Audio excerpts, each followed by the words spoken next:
is a presentation of the iRacing Esports Network.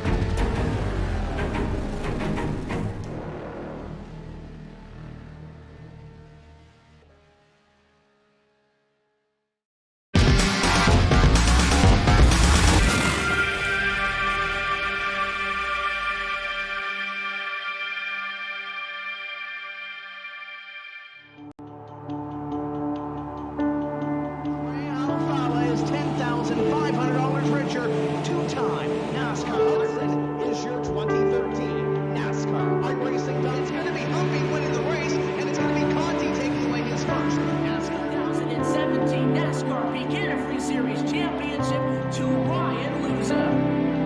Federer is a four-time champion of the NASCAR Beginner Free iRacing Series.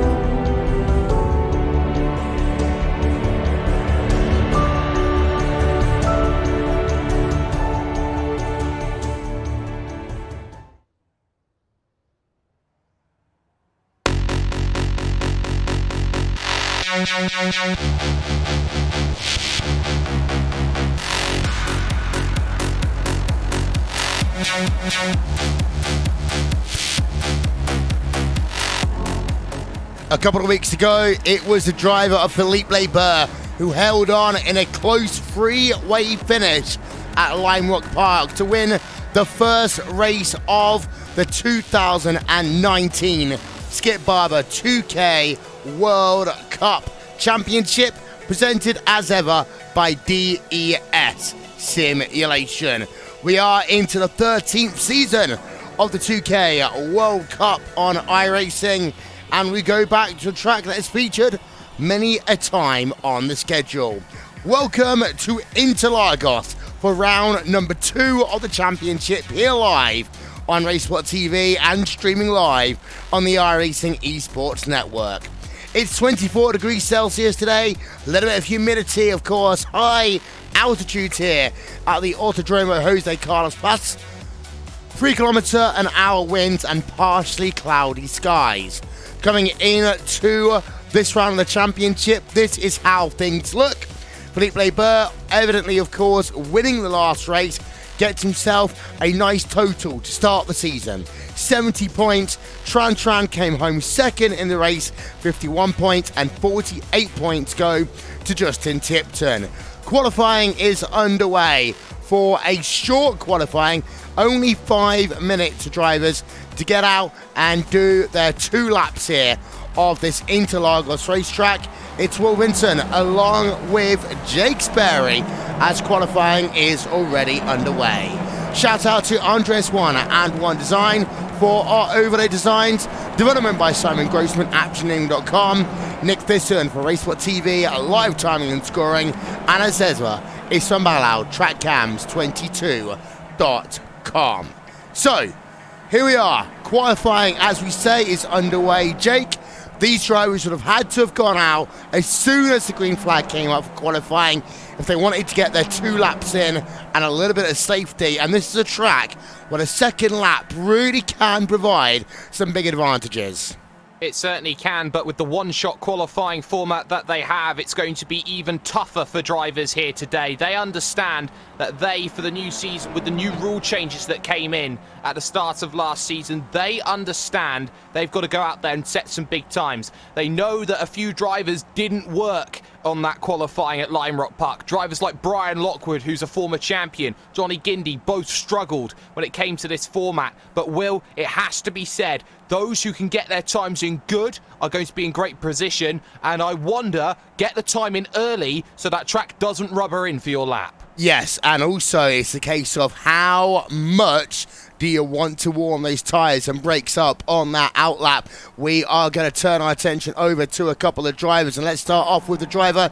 Well, he's just exiting Yungsao right now. Philippe Leber on his lap as he heads himself towards the start finish line. 28 28.2 then was his first sector around this track as he brings it towards the start-finish line. Philippe Leber, he's got a 150.5 to beat right now. Diego Francisco with the fastest time, very closely attenuated there. 155.43. Philippe Leber, that puts him for the moment to the top of the timing stands, but still a number of drivers still to set laps here.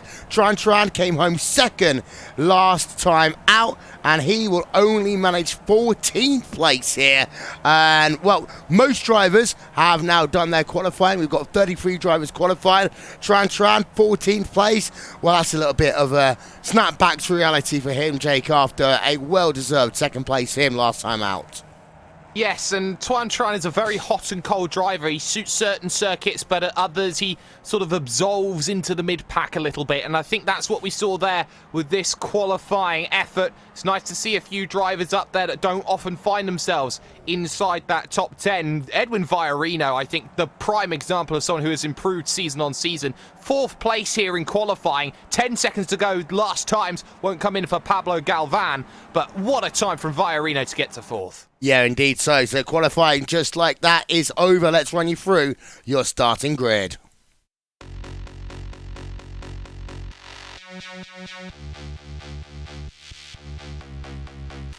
So it will be Philippe Leber then of a qualifying time of 1 minute 50.540, getting the self-pole position here this evening with Diego Francisco alongside him, 2/100ths of a second back. Row number 2 for Himat and Ides there for Club UK and Ireland, and Edwin Viorino, all 4 of your top 4 drivers within a 10th of a second of Philippe Leber, as is Ludwig Gindi in 5th position. Greg Zeitz in 6th place, and you start to see the times drop off a little bit. Brian Dewell in 7th place, Kane Halliburton in P number 8, Andrew Picorio in 9th, Justin Tipton 10th, Andrea Amon in 11th, Martin Cruz on the outside of the 6th row of the grid. Paul Malocus 13th, Sebastian Schultz even 14th, Tran 15th, Borgesazo 16th, 17th place will go to Simon Edwards, 18th to John Sully, 19th to Chris Malcolm, and rounding out your top 20 is the driver of Enzo Cantor, as the rest of the qualifying times will now come up on your screen as we have an aerial look then at this Autodromo Jose Carlos Pace. It is Interlagos. It's a track that has seen so much action through the years in so many different forms of motorsports. I think the one that always stands out to me was the moment when Fernando Alonso, in that very wet 2003 race, ended up having himself a bit of a moment, shall we say, with the tyre of the driver of Mark Webber. Now the drivers are set on the starting grid. We are getting ourselves ready to go racing in the second round of the 2K World Cup for 2019. Drivers just there waiting on the starting grid, waiting for those lights to go on top of the iRacing.com gantry before they'll get set to do 22 laps worth of action as those lights will go out and the drivers will storm themselves down in towards turn number 1 for the first time. It is the Senna S, a late braking downhill first corner. We've got 2 wide, 3 wide already inside your top 10, but out front we've got ourselves slowly, nicely through the first corner. Top 10, top 15, they are all okay for the moment. And now it's down the long back straightaway. And this will give the opportunity for a number of drivers to start drafting. We see it all at the top of your field, actually, because here comes Diego Francisco almost alongside Philippe Leber in towards turn number 3. Nothing there. 4 wide action going on behind, but a good start. More importantly, a clean start by most drivers who go on board quickly with Sebastian Schultz in the number 1, 2, 3. This is where the field will begin to bunch itself up now as they head themselves into that very long right-hander down at turn number 5. But Jake, most importantly, a good clean start to this event. A very good clean start, and everyone respecting the boundaries then in this event of 22 laps worth of action with 1 mandatory pit stop that is required. And for Leber, and once again, it's the front of the field for him, exactly where he wants to be. Teammate in tow in the form of Diogo Francisco, and Fahim Antonides in third position. But don't be surprised, Will, to see Antonides drop down onto pit road at the end of this first lap. It is my belief that he has a drive-through penalty to serve. He was asking about how does he serve his penalty before the green flag dropped, and as such, it is my belief that he does have that penalty. Viorino in 4th, Guidi 5th, Halliburton 6th, Sykes Precario, Brian Duell in the top 10, rounded out by Justin Tipton at the moment, and on cue 2 come down in, including Ludwig Guidi as well. Yeah, so 2 drivers then ended up having themselves penalties as Guindy is on pit road, Fahim Antonides on pit road. That was due to a number of incidences down at what is a very tight and technical track at Lime Rock Park, which does actually often cause a couple of issues for drivers. And the difficult thing is actually for Fahim Antonides, where he's going to come out, he will be in about 23rd, 24th place on track maybe, once the driver's on the outside. Don't forget, pit road is taking a very tight inside line here. Antonides now back out onto track, and he will slot into 22nd position, but he's got a lot of work to do from that position on track. We've got a car turn around. That is Martin Cruz, and 2 drivers have hit him already there. The 201 machine out of the event. Let's get a replay up on that one, Jake. That was down at turn number 4.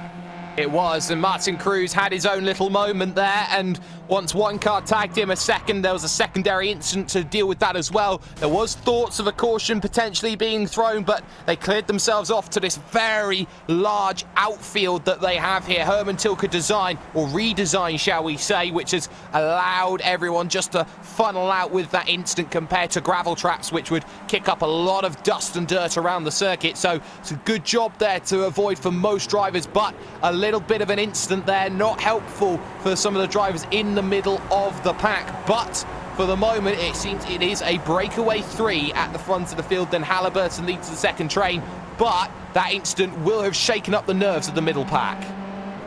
Indeed, sir. In fact, your mid-pack have really now spread out a little bit. We talked about how close it was around P number 22, 23, where Fahim Antonides was. Actually, Fahim lost himself a couple of places as a consequence of that incident. We're on board right now with Borges Arzo, who runs in the 12th place on track. He thinks about looking down to the inside of the 11th place driver, which is Paul Malokas. Does not do so. Malokas and Sebastian Schultz were going side by side down the front straight away as well. Worth noting, your top 3 have started to pull out a bit of an advantage. We have a look at them. Felipe Bird, Diego Francisco, number 2 and number 48 cars, running pretty much line astern right now. And you've also then got Edwin Valerino in that gaggle as well. Brian Duell's been battling it out with Justin Tipton. Sebastian Schultz still going toe-to-toe with Paul Malokas. In fact, Sebastian Schultz will lose position to Paul Malokas for a moment as they work themselves now down through 5 and 6. This very long sweeping right hand. You really actually going to nail the exit here to get yourself nice and straight as you come into the technical infield section of this racetrack. But 1.0 seconds is the gap right now from 3rd place to 4th, Jake. Edwin Valerino in the 3rd position, Greg Zeet in the 4th, but out front, what you do have is two TT racing drivers, and that is going to be a little bit of calm, shall we say, for Felipe Leber, although you have got that Positive Sim Racing number 11 car right behind.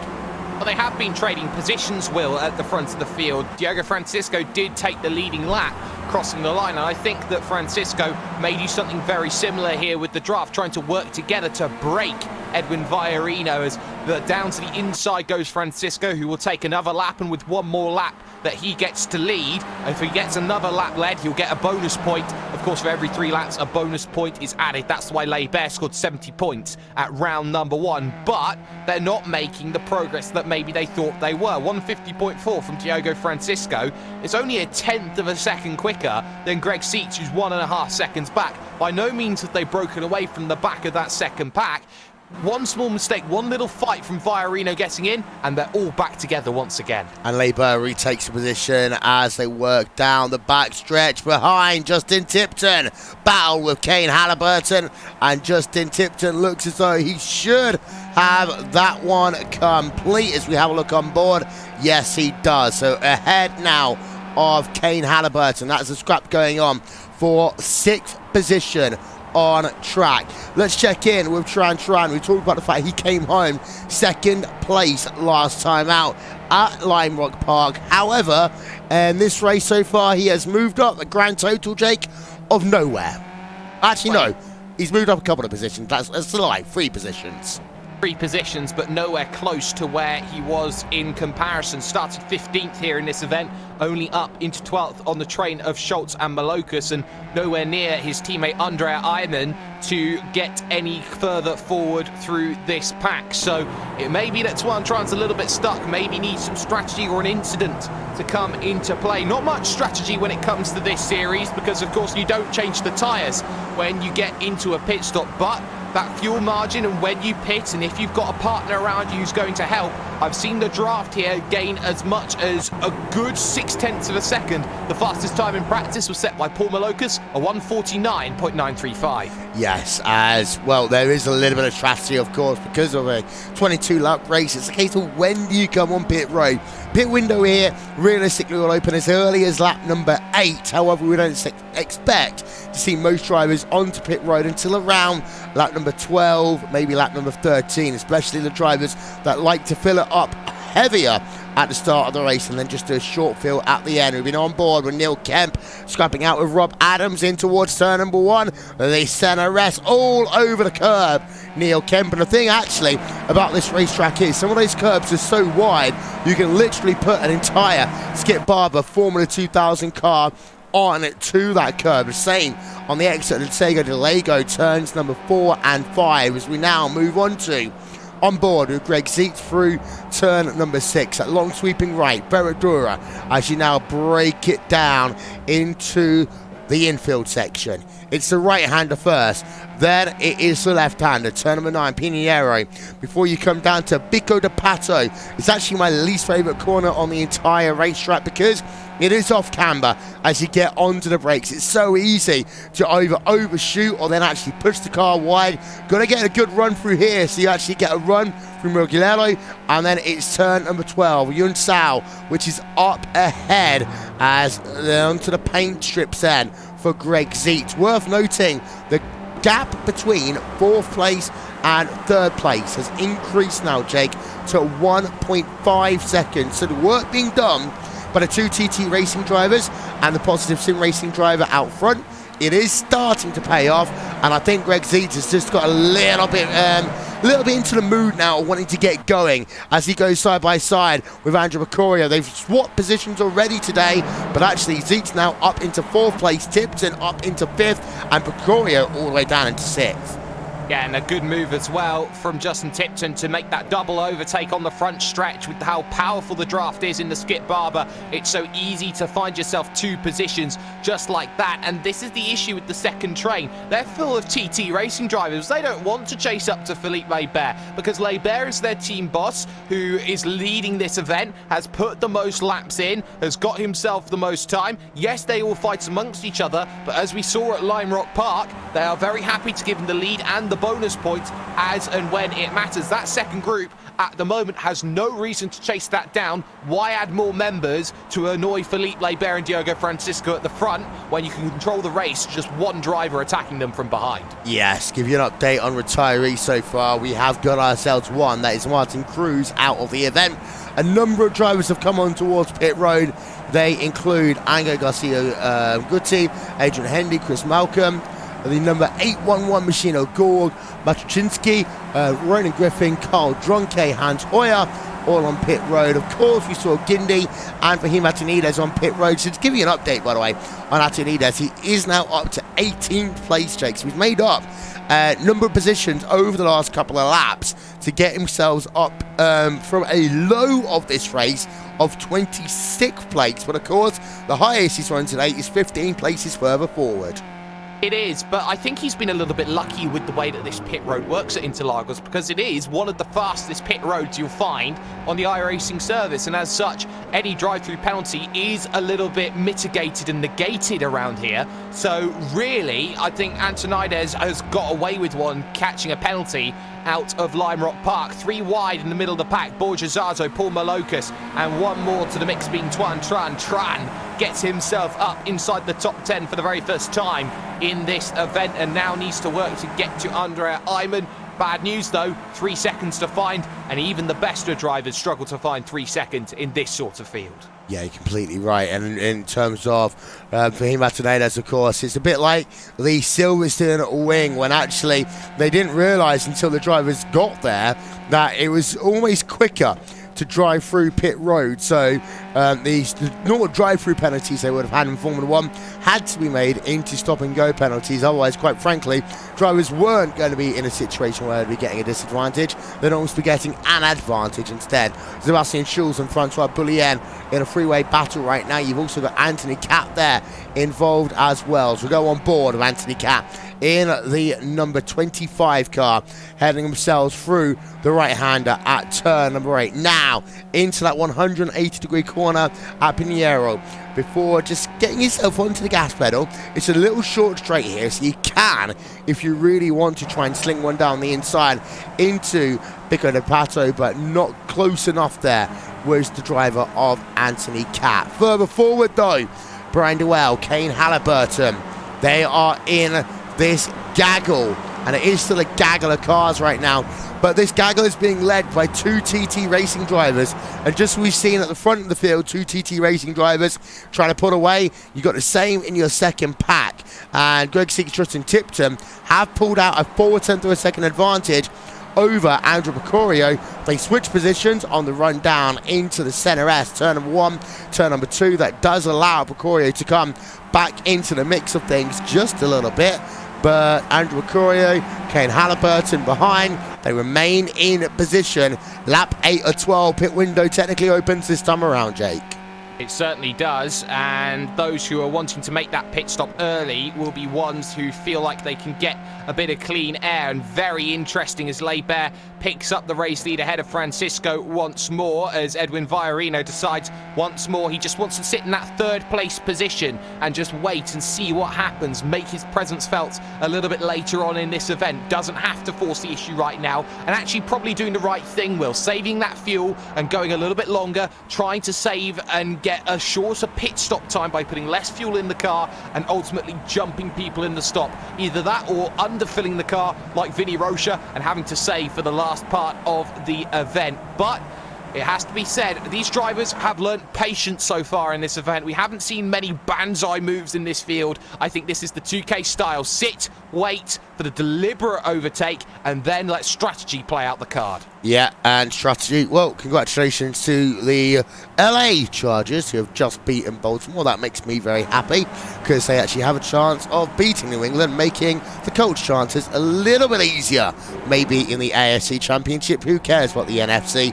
We'll see you in Super Bowl 53. Meanwhile, going wide, Borjazazo on the exit of Young Sal there versus Paul Malocas in that Logitech G machine, running up the hill through Subida de boxes, which is pretty much where the toilets are here at Interlagos. Yep, they are literal with some of their names here.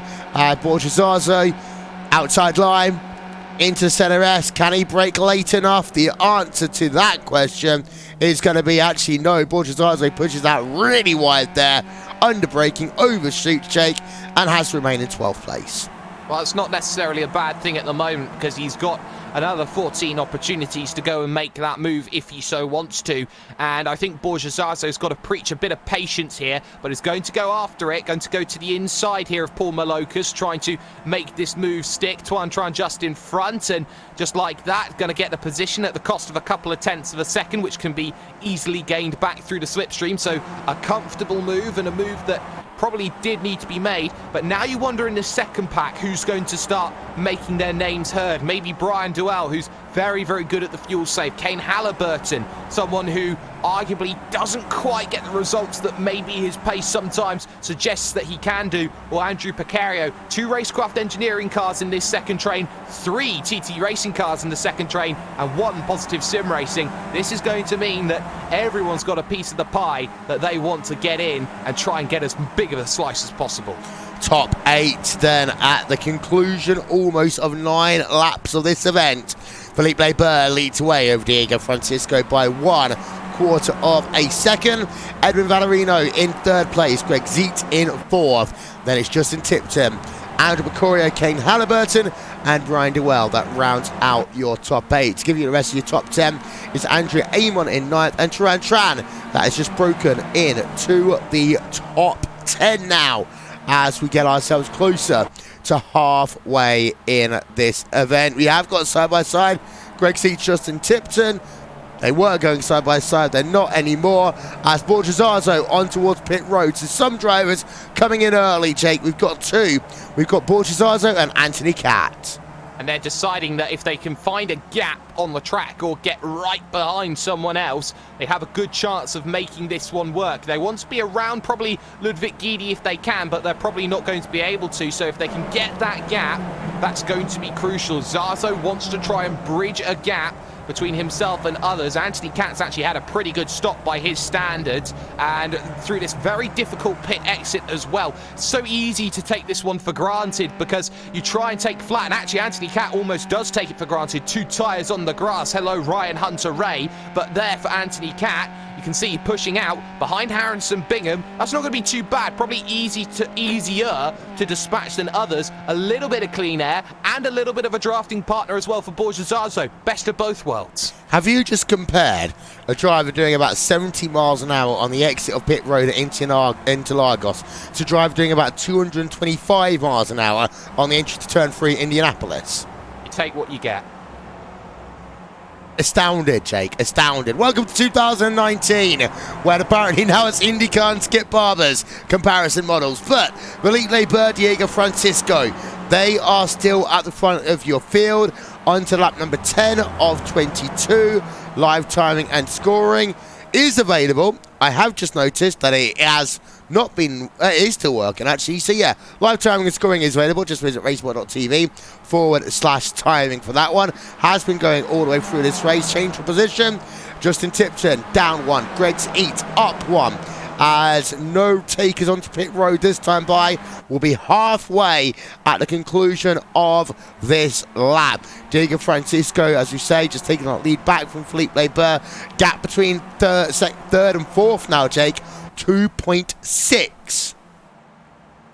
2.6 seconds, and that just tells you all you need to know, that Greg Zeet and Justin Tipton aren't finding the pace that they need. They're trading 50.4s and 50.2s with draft. You look at the front group, they're doing 50.1s and 50 flats by exchanging time lap after lap after lap. It's simply not quick enough to go out there and win this event. And eerily similar to Lime Rock Park, those in the train third or fourth on backwards have no opportunity to get back into the main pack and win this race. This race from very early on was decided as a race between the top 3. Only this time, Fiorino may have the ability to want to attack. But let's remember, Will, Fiorino's never had a podium in the 2K World Cup. He might decide not to attack just because he wants to consolidate a podium. Yes, but the thing is, if you do try and go too defensive, there's always that risk it can come and bite you in the backside. Especially, Jay, this pit road, you talk about the exit being a little bit complicated. The entrance isn't really. I mean, you've got to make sure you don't hit the attenuator. Most drivers never do that. It's all about basically just slowing it down in almost a straight line. It is, and of course, when you're going at top speed and absolutely flat out and you're trying to search your marker, you do need a little bit of time to work out where is the right place to hit your braking point. And actually, sometimes some drivers do get it wrong, and 15 seconds they add to their stops. But for the moment, at least, it seems that there is no real worries at all from the leading drivers about coming down onto pit road, because still none of them have come in, and maybe they'll be waiting for around lap 16 or so to be deciding when is the right time to come down onto pit road. That third pack as well, worth keeping an eye out on this, because from that pack you've still got Tran and Malocus there, but you've got Schultz, Edwards and Boulian looking to try and push on a little bit further forward as Simon Edwards goes down to the inside. Edwards did not have the best qualifying today, but I have to say Francois Boulian has proven you can make overtakes here. He is up an astounding 11 positions so far. Yeah, let's have a look at that actually as we get ourselves now past halfway in this event before pit stops go and mess all of these bits of data up. He's up 6 places for Justin Tipton here today. Francois Boulian, though, look at that. up 11 places. Simon Edwards and Tran are up 4 places in this event. Biggest loser, well, that's the driver of Vahim Atanides, because of the fact he had a penalty at the start of this one. But as we have a look down through the second half, Pablo Flores up 23 places. That in itself is pretty big as well. We want to go, though, back to the top of your field, because with over half the race scored complete, this is the time when we're likely to see a big gaggle of cars all come down on towards pit road, and it could start with your race leader, Philippe Laper. He has always, in the last 2 seasons, not been shy of going off strategy compared to those around him. And does anyone make that journey on towards pit road this time by? Not in your top 3 then, as drivers will come past the start-finish line. We've got 1 driver on towards pit road from inside of your top 10.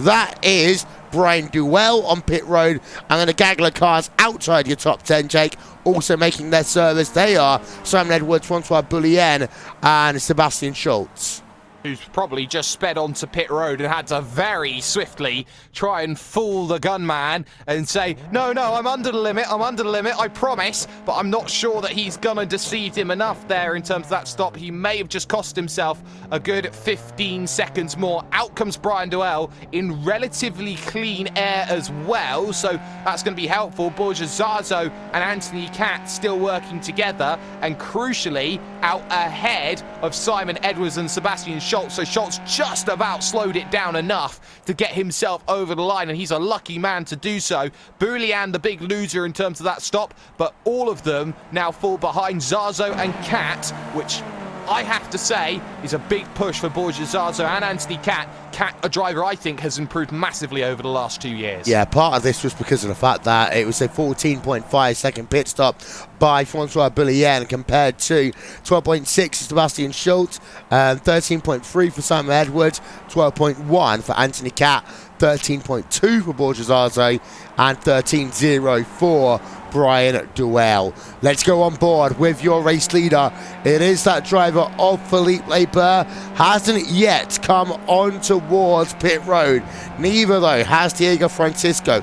Neither has Edwin Valerino. Neither has Greg Zeitz, Justin Tipton, or any of the drivers behind. But that is about to change, because here comes the driver of Philippe Laper on towards pit road, and he's also bringing a train of drivers behind him. Your top 3 drivers all on towards pit road at the same time. They all come in, and actually I will say that Francisco almost got alongside as they came in towards pit road. But it's going to be a case now of, do they all stop nicely? Yes, they do. Do they all then get themselves into decent positions? Well, for the time being, that is going to be the case. But as they come out of pit road, Laper gets the advantage. Of course, also has that short run out of pit road. Diego Francisco in second place. Valerino, well, they all did pretty much the same times, Jake, but Valerino did look as though he's lost a little bit on the exit of pit road. Somehow, he's lost himself 2 seconds. I think he has, and partially because of that is because you're so stationary in the box. The later you are in that box, you can get on the power quicker and more effectively, go a little bit quicker than the speed limit and slightly get away with it. That's where I think Fiorino's lost the time. Precario side by side off of pit road with Brian Duell, who's made some good progress actually off of that stop. They'll stay too wide up the hill to Ferradura, the horseshoe right-hander, but it's going to be given away by Andrew Precario at this stage. So a lot of drivers then having a lot of change, shall we say, and a big gap. It now becomes a 2-horse race at the front. Will it be effectively team leader Philippe Laper, the multiple-time champion in this series, or will it be Diego Francisco who will try and fight this one out to the line? I think for Viorino, he is soon to be swallowed up by Tipton's group. Yeah, and he did lose 2 seconds on pit road, and that's more than just being able to get onto the speed limit here at Interlagos. That was, I believe, probably just a little bit of overcautiousness coming onto the lane, because he did look as though he dropped a lot of that time as he came onto pit road more than anything else. So now they head themselves towards the end of lap number 14 here. Gap between Edwin Valerino and then the driver of Justin Tipton down to 1.3 seconds. So, yes, Valerino is now going to be under pressure by Tipton, by Duell, as well as the driver of Picorio, and maybe soon Kane Halliburton. Because of the fact that Valerino made a slow pit stop, it's all just a little bit of change. Diego Francisco and Philippe Leber have control of this race now, Jake even. But they're still going to keep it nice and steady, I'd say, for the next 5 laps, then fight it out at the end. I think they will as well. They know better than to have any sort of misdemeanor team antics, as Johnny Gindi once found out when he was out of a team seat after making contact at Circuit of the Americas. But you're now starting to see here, just to back out there, it looked like Francisco had the pace to pull alongside, but he's thinking better of moves right now. He has trust in Philippe Leber's pace to go out there and put on the pace and the skill to keep at bay the likes of Edwin Viorino, and not that he needs to set his own pace. And he can save the fuel now, sat behind Leber. He can force Leber to run hard laps and quick laps, and Francisco only now has to wait for one opportunity, Will, to go and make one move to make this race his. Indeed so. So with after pit stops complete, everyone now making a pit stop. Here are your top 8. Philippe Leber leading the way by 0.4 of a second over Diego Francisco. Edwin Valerino has dropped back dramatically and now actually into the clutches of Justin Tipton. Brian Duell in the 5th position, Andrew Picorio in 6th, Kane Halliburton in 7th, and Paul Malukas rounds out your top 8. In terms of 2019 iRacing, $300,000 for their World Championship pools. This is a preview of things to come for the eNASCAR Peak Antifreeze Series powered by iRacing, as we take you for a brief moment, Racesport TV side by side. Alfava is $10,500 richer. Two-time NASCAR. This is your 2013 NASCAR iRacing. It's going to be Humpy winning the race, and it's going to be Conti taking away his first. 2017 NASCAR Peak Antifreeze Series Championship to Ryan Luza. Federer is a 4-time champion of the NASCAR Peak Antifreeze iRacing Series.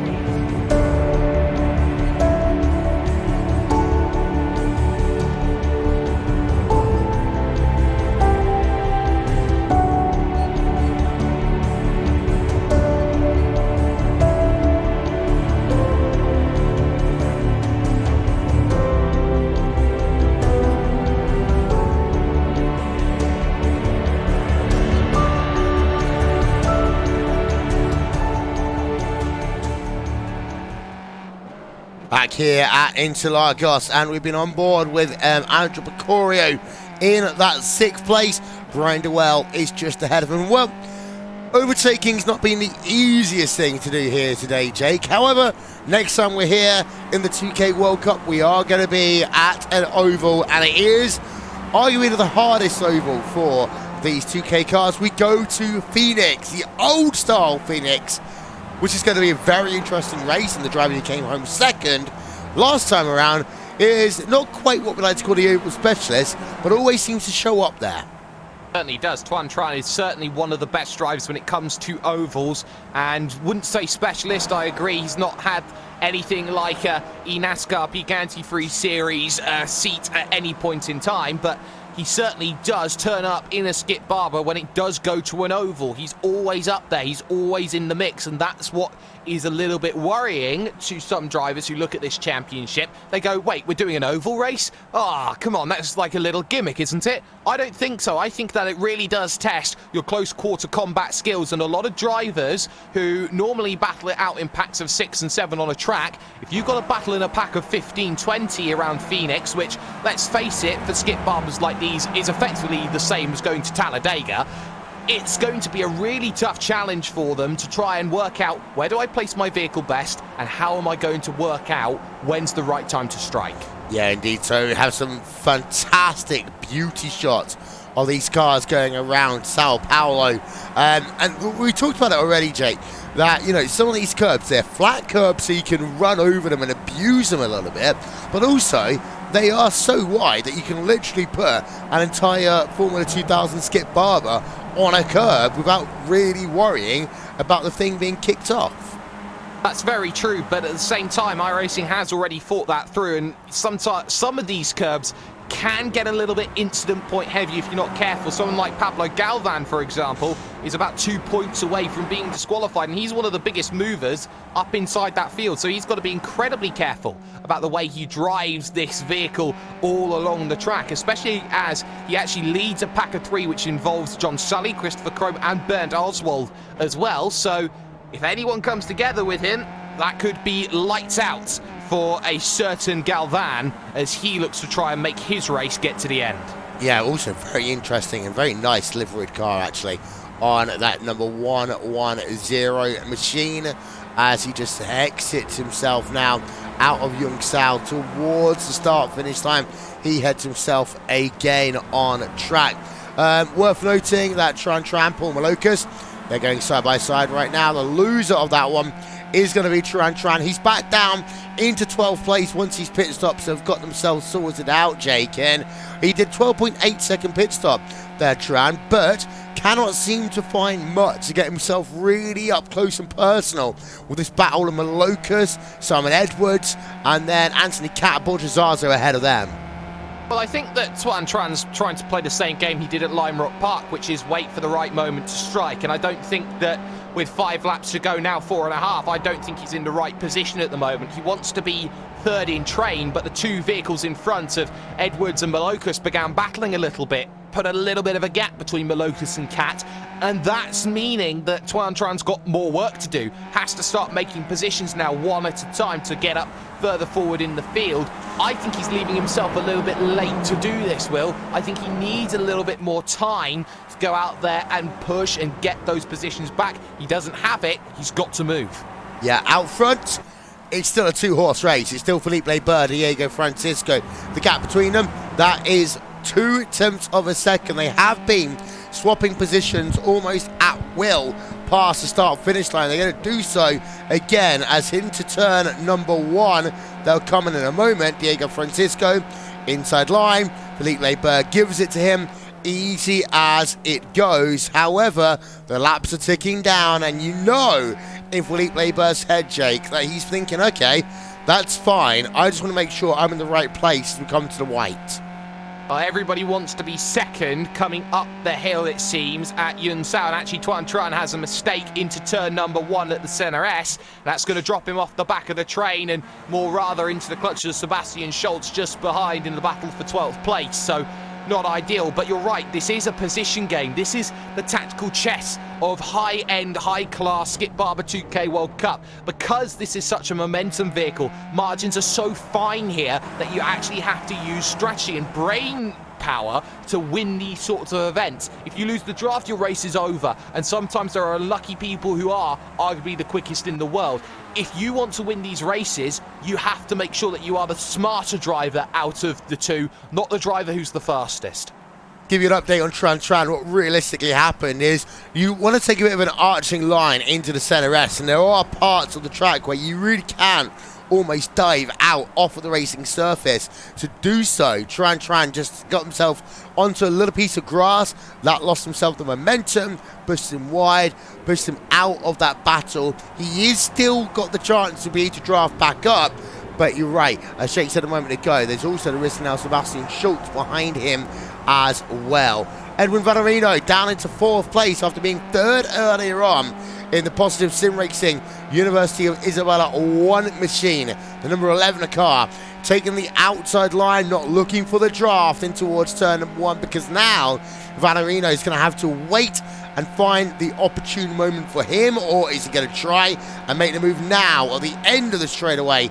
He looks to the inside, thinks about it, has to commit at some point, doesn't commit, and actually as a consequence Tipton keeps that 3rd place, and Valerino spent so much time not committing to the move, he's overtaken by Andrew Picorio. And this is where Valerino, I think, hasn't thought that move through, because I think he had to bite and take that position, because look at the gap that he's left himself. He drops back to 6th place to try and get himself back into the draft and not lose any more time for the group.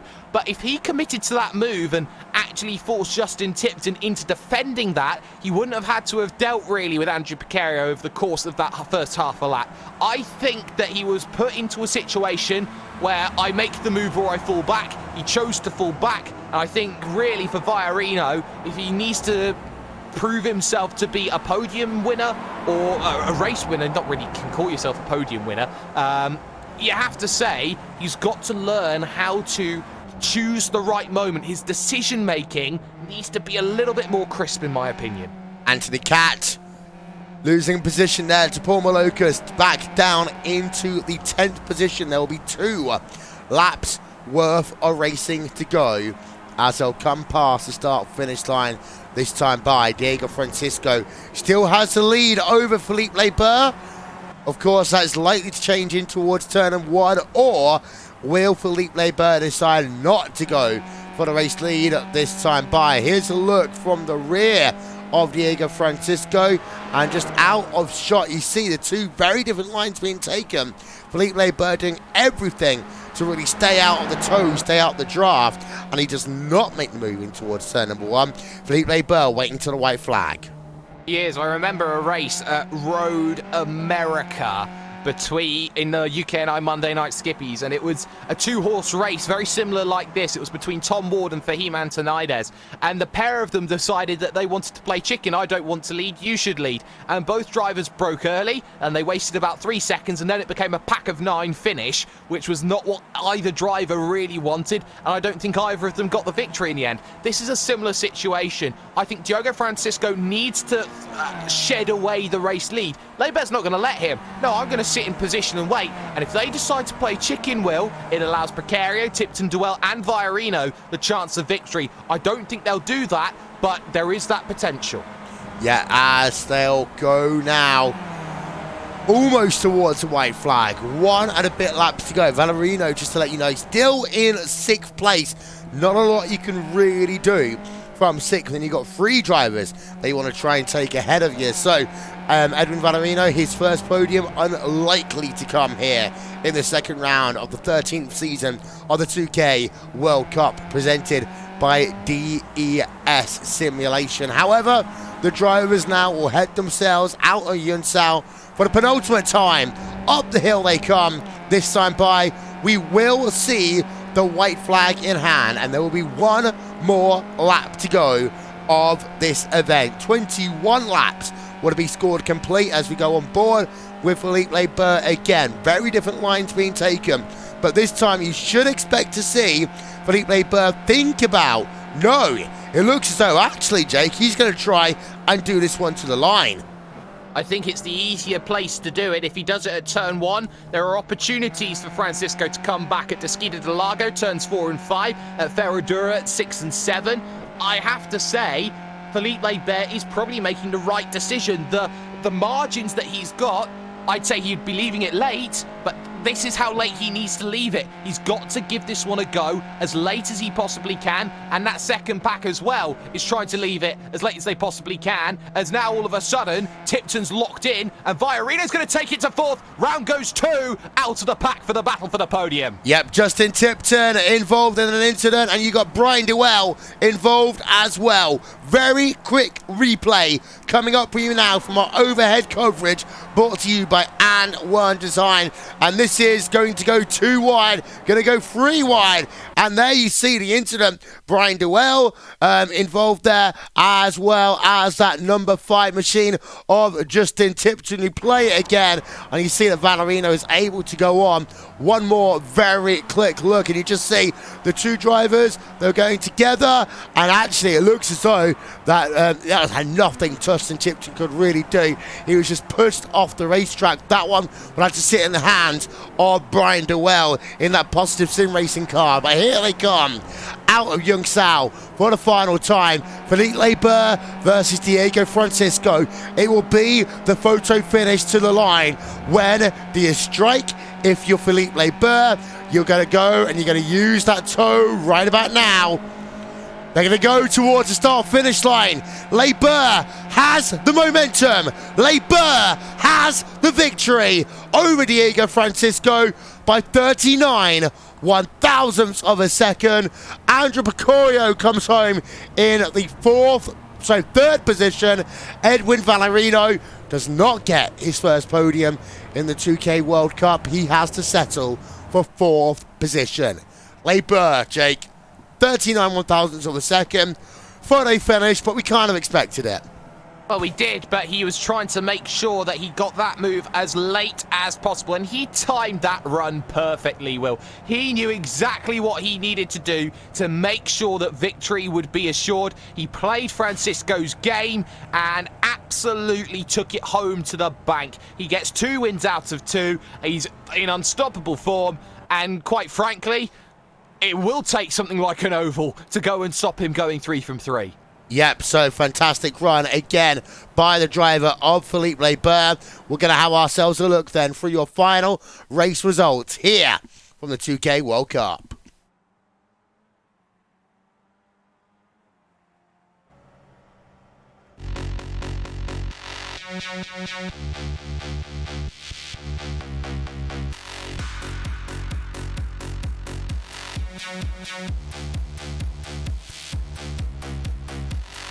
It's 39 one-thousandths of a second. Philippe Labour takes victory then over Diego Francisco. Philippe Labour with the victory. Diego Francisco second place. Andrew Picorio in third. Edwin Valerino in fourth. Kane Halliburton rocks up then with a top 5 position. Brian Dewell involved in that incident on the final lap of the motor race with Justin Tipton. I do think that the stewards will have a look at that, and I do fear that will come down negatively on Brian Dewell because he did move to the right-hand side of the track on the back straight away. He does, however, claim 6th place. Borja Zarzo in 7th position. Paul Malukas 8th. Anthony Catt in 9th. And Simon Edwards rounds out your top 10. Over to page number 2, and it's Tran in 11th place. He started 15th, didn't have the kind of race that he had at Lime Rock Park here. Sebastian Schultz in 12th place. Justin Tipton fell down from the top 5 to 13th place after the incident on the final lap. Francois Bullion 14th. Greg Zeaton 15th. Raheem Atanida 16th. Neil Kemp, Enzo Cantor, Steve Fiacci, James McRitchie rounds out your top 20. It is worth noting, we talked about it a little bit earlier on, Pablo Galvan Flores did actually go over the incident point limit. So after being in a very promising position earlier on, he's actually ended up down all the way in 33rd position and 4 laps down. He's one of the retirees from this event, as well as Devon Singh, Andrea Amon, Ludwig Dingdy, Adrian Hendy, Oliver Mhula, Martin Kreutz rounds out your field here today. We'll take a quick break. We'll come back for post-race interviews after these messages. You are watching the Skip Barber 2K World Cup on the iRacing Esports Network and RaceSpot TV.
Back here, the 2K World Cup presented by DES Simulations, and we've got Philippe Leber, your race winner here. And Philippe, it did look as though that you were almost toying with your teammate Diego Francisco at the end of that one.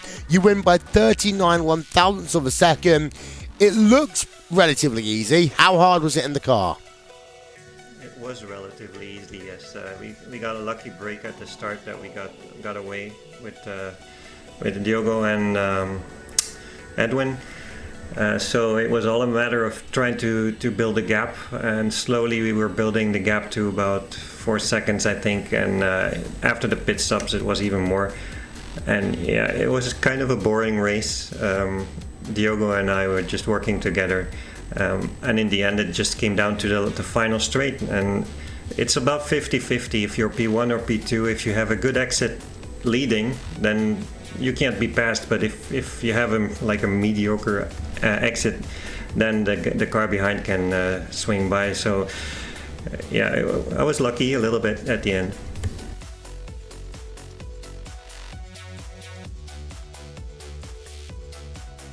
Right. You won 2 races on the bounce now, Philippe. You've had a good race here. You had a good race at Lime Rock Park, but now we head ourselves over to Oval Town in the desert, to Phoenix. Well, I'm not sure if we're allowed to call it Phoenix. It's what, ISR Speedway these days. But the Oval always seems to kick up a bit of an interesting side game in the championship, and many people call it the wild card round of the season. What's your thoughts heading into that event? I'm really looking forward to it. I love oval racing in the Skippy, and I'm usually pretty good, but it's always a little bit of a lottery because a lot of things can happen. I think I've only finished half of the oval races I've done, so it's also a chance for some of the people who are not usually quick on road tracks to do well, like well, I forgot his name. Of course, Brian Dwell. He's one of the oval specialists, and Twan, of course, my teammate. So I really look forward to it. Well, before I let you go, Philippe, who do you want to give a shout out to from your team? I want to thank DES Simulation, our league sponsor, and shout out to all of my teammates. They were not all very lucky today, but it'll get better. Thank you very much there, Philippe Leber. And Jake, next time was to say we head ourselves over to Arizona and to Phoenix for what should be a very interesting race. It should be, yes, the great equaliser we'll be heading to in a couple of weeks' time, and one which will ruffle a few feathers, I think, of a few drivers. We'll see how it plays out, though, because as we all know with ovals, anything, and I mean anything, is possible when you get on the banking. Well, that is all we got time for then from the 2K World Cup, presented by DES Simulation. That guy over there has been Jake Sperry. I'm Will Vincent. Good night from Interlagos. We'll see you all in a couple of weeks' time for the 3rd round of the Skip Barber 2K World Cup, presented by DES Simulations. We'll see you next time on the iRacing Esports Network.